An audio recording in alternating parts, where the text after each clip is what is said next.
पर बातचीत कर रहे हैं। लेकिन आप सोचिए, जिन्होंने आखिरकार अपने सुहाग को खोया, जिस मासूम ने अपने पिता को खोया, जिस घर ने अपने इकलौते बेटे को खोया, क्या उसे वापस अब किया जा सकता है? भले ही इससे लगातार कहा जा रहा है कि इस हमले को हम कंडेम करते हैं, लेकिन सोचिए सुरक्षा एजेंसी अगर वहां पर तैनात होती तो हो सकता है इस तरह की घटना पर रोक लगे।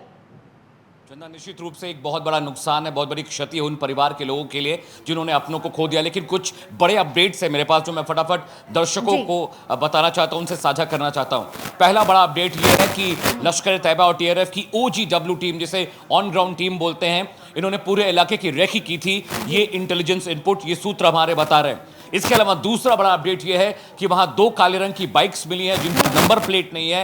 ये वही बाइक्स हैं जिनका इस्तेमाल आतंकवादियों ने हमले के लिए किया था। तीसरा बड़ा अपडेट यह है कि जिस वक्त हमला हुआ, जो चश्मदीद थे, जो वहां पर लोकल से, उनके मुताबिक 4 से 5 आतंकवादियों ने टूरिस्ट पर हमला किया। उनका नाम पूछकर हमला किया। वो आइडेंटिफाई करना चाहते थे कि हिंदू हैं या मुस्लिम है टूरिस्ट। इसके अगला बड़ा अपडेट जो है, जो CCS होने वाली है, कमेटी ऑन सिक्योरिटी काउंसिल जो होता है, उस पर एक बड़ी बैठक हो रही है। प्रधानमंत्री नरेंद्र मोदी भारत पहुंच चुके हैं। PM उसकी अध्यक्षता करेंगे, अजीत डोभाल उसमें होंगे। साथ ही साथ जो डिफेंस सिक्योरिटी से जुड़े जितने भी बड़े अधिकारी हैं नॉर्थ ब्लॉक, साउथ ब्लॉक के, वो वहां पर होंगे। अमित शाह इस वक्त कश्मीर में हैं, वो भी उस मीटिंग का हिस्सा बनेंगे।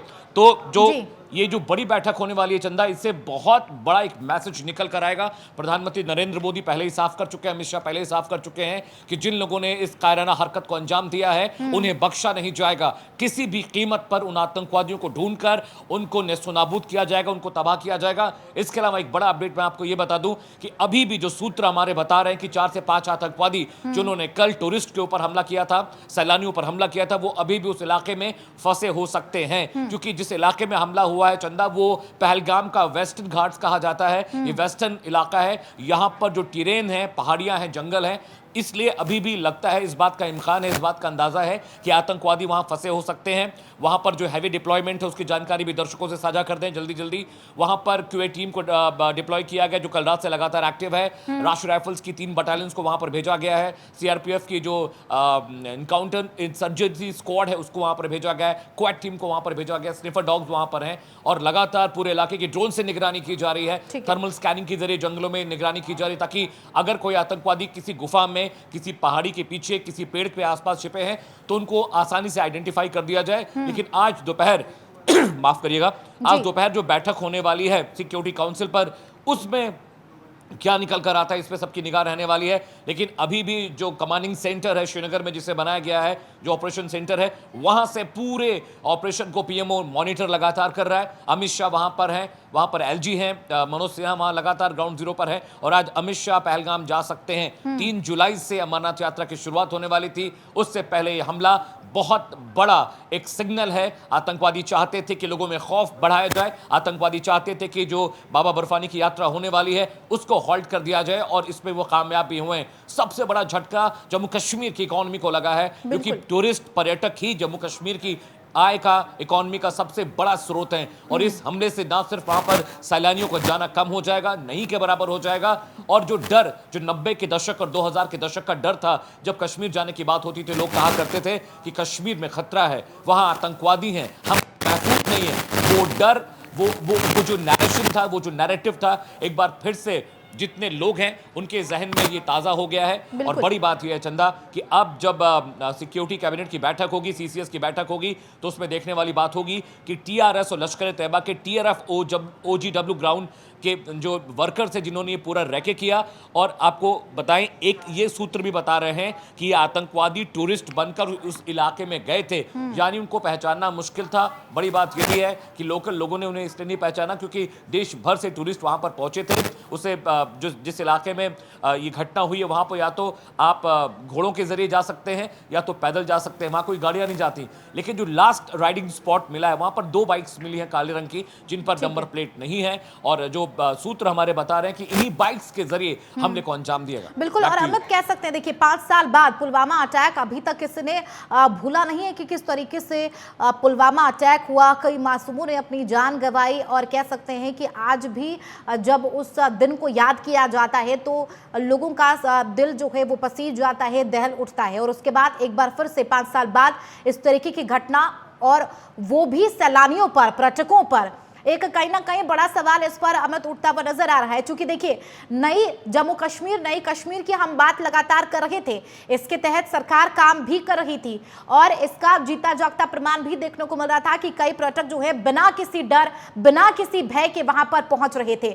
लेकिन अगर इस तरीके की घटना, वो भी पहलगाम का वो इलाका जो मिनी स्विट्जरलैंड कहा जाता है, जहां पर ज्यादातर लोग पहुंचते ही पहुंचते हैं अगर जम्मू कश्मीर घूमने वो जाए, तो अगर वहां पर इस तरीके की घटना को अंजाम दिया जाता है अमित, तो जाहिर सी बात है सुरक्षा को लेकर सवाल उठते हुए नजर आ रहे हैं। लेकिन बड़ी बात यहां पर यह है कि वो इलाका आखिर चुप कैसे गया?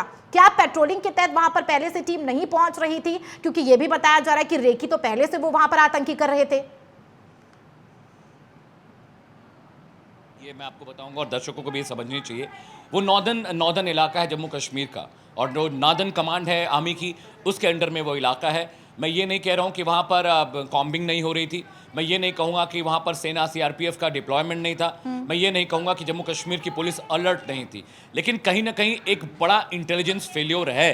अगर ये इंटेलिजेंस फेल्योर नहीं होता तो शायद इतनी बड़ी घटना, इतने बड़े वारदात वहाँ पर नहीं होती। बहुत सारे लोग मारे गए, बहुत सारे लोग जख्मी हुए हैं, और आपको पता है कि आईबी ऑफिसर की भी मौत हुई है, नेवी के लेफ्टिनेंट की भी मौत हुई है। तो this is gonna be big turmoil for the government, क्योंकि ये बहुत बड़ा क्वेश्चन गवर्नमेंट के काम करने के सलीके और तरीके पर भी खड़ा करता है। जम्मू कश्मीर में जिस तरह से प्रधानमंत्री नरेंद्र मोदी की सरकार आने के बाद वहाँ पर आतंकवादी घटनाएं कम हुई, फिदायीन हमले कम हुए, बड़े पैमाने पर आतंकवादियों को एनकाउंटर किया गया, तो कश्मीर की एक अच्छी छवि दुनिया में जा रही थी। वहाँ पर युवाओं को मेन स्ट्रीम से जोड़ने की कोशिश की जा रही थी, इंडस्ट्रीज को बढ़ावा दिया जा रहा था, वहाँ पर स्कूल और कॉलेज खोले जा रहे थे, वहाँ के युवा जो आतंकवाद की तरफ बढ़ रहे थे उनको एक सही रास्ता दिखाने की ठीक है, रोकूंगी अमित आपको। और इस बीच बड़ी खबर अपने दर्शकों को बता दें, अमित शाह ने मृतकों को श्रद्धांजलि दी है। आतंकी हमले में मारे गए लोगों को श्रद्धांजलि अर्पित की, घायलों से मिलने अस्पताल भी जाएंगे अमित शाह। ये बड़ी और अहम खबर आप तक पहुंचा रही है कि किस तरीके से अमित शाह ने मृतकों को श्रद्धांजलि दी है, और जो घायल हैं, चूंकि 17 लोग घायल बताए जा रहे हैं, उनसे अस्पताल में गृह मंत्री अमित शाह मुलाकात भी करेंगे और उसके बाद बैठक भी होगी। लौटूंगे अमित आपके पास, चूंकि अमित शाह अब वहां पर पहुंचेंगे, घायलों से बातचीत करेंगे, बैठक भी होगी। लेकिन घायलों की अगर बात करेंगे तो जाहिर सी बात है, जब घायलों से बातचीत करते हुए नजर आएंगे, हालांकि हमने जो वीडियो देखा वो दिल दहला देने वाला है, जहां पर चीख पुकार मच रही है, तकरीबन 2 से ढाई मिनट तक गोलियां वहां पर चली हैं। तो क्या उम्मीद जताई जा सकती है अमित कि जब गृह मंत्री अमित शाह वहां पर पहुंचेंगे तो हो सकता है कि जो घायल है वहां पर उनसे कुछ और बड़े नए खुलासे हो सके? देखिए, आईबी की एक टीम वहाँ पर लगातार एक्टिव है, एनआईए की टीम वहाँ पर पहुँची हुई है, जो चश्मदीद बचे हुए हैं, जो कब गंभीर हालत में हैं, उनसे लगातार बातचीत हो रही है। कल रात को भी बहुत सारे चश्मदीदों का बयान दर्ज किया गया, कुछ वीडियो फुटेजेस वहाँ पर मिले हैं जो वहाँ के टूरिस्ट ने उन्हें रिकॉर्ड किया था, उन्हें भी आईबी और एनआईए की टीम ने अपनी जद में लेकर इन्वेस्टिगेशन शुरू कर दी है। चंदा, समझिए कि जब जहाँ पर हजारों की तादाद में टूरिस्ट जा रहे हैं तो ये शक नहीं होता, और पहलगाम एक ऐसा इलाका है, अमरनाथ यात्रा पर पहले भी आतंकवादी हमले हुए हैं, लेकिन जो पहलगाम का वेस्टर्न घाट्स का वो इलाका है, वहाँ अब से पहले आतंकवादी बड़ी घटना नहीं हुई है। ये इंटेलिजेंस फेल्योर जरूर है। अमित शाह जब कल ये घटना घटी, मैं आपको बताऊं, 2:30 बजे से 3 बजे के बीच का वक्त था, 4 से 5 मिनट तक गोलियां, अंधाधुंध गोलियां वहां पर चली हैं। आतंकवादियों ने भीड़ को टारगेट किया था, उन्हें पता था कि बहुत सारे लोग यहां पर मौजूद हैं, और सिर्फ अंधी गोलियां वहां चली हैं। कुछ लोगों को पकड़कर नाम पूछा गया, पॉइंट ब्लैंक रेंज से उनकी कनपटी पर गोली मारी गई है। तो ये घटना बहुत दुखद है, और भारत सरकार ने 2 टूक कह दिया है कि जिस तरह से हमने पुलवामा का बदला लिया था, जिस तरह से हमने और बीती आतंकवादी घटनाओं का बदला लिया था, इसका बदला भी बड़े पैमाने पर लिया जाएगा। आप समझिए कि जो कैबिनेट की बैठक होने जा रही है, कैबिनेट कमेटी ऑन सिक्योरिटी, ये एक बहुत अहम कदम है सरकार का,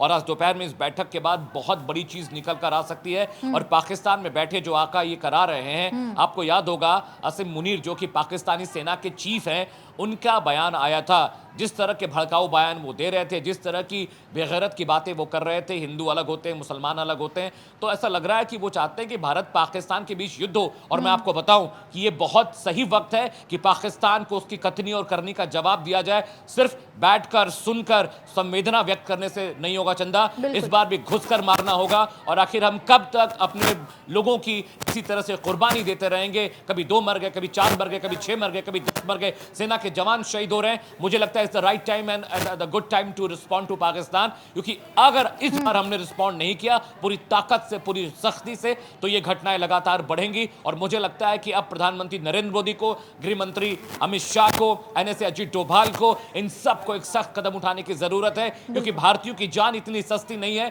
कि आतंकवादी हमारी सीमा में दाखिल होते हैं और भेड़ बकरियों की तरह हिंदुस्तानियों को मारकर चले जाते हैं। मुझे लगता है कि अब घास काटने का वक्त आ गया है, और वो घास की कटाई अगर बॉर्डर पर शुरू हो जाएगी तो मुझे लगता है कि अब इन पर लगाम लगेगा। और सेना को, अगर सेना को खुद ही छूट दी जाए तो हमारी सेना इतनी काबिल है कि पाकिस्तानी सैनिकों के सिर को कलम कर कर बॉर्डर पर वो सजा देगी, और बॉर्डर पर पाकिस्तानी आतंकवादी और सेना के लोग दिखाई नहीं देंगे। It's a right time to respond. और मुझे लगता है कि अब जंग हो जाए तो हो जाने दीजिए, लेकिन हमारे लोगों की जान इतनी सस्ती नहीं है कि आतंकवादी आए और उन्हें मारकर जाएं।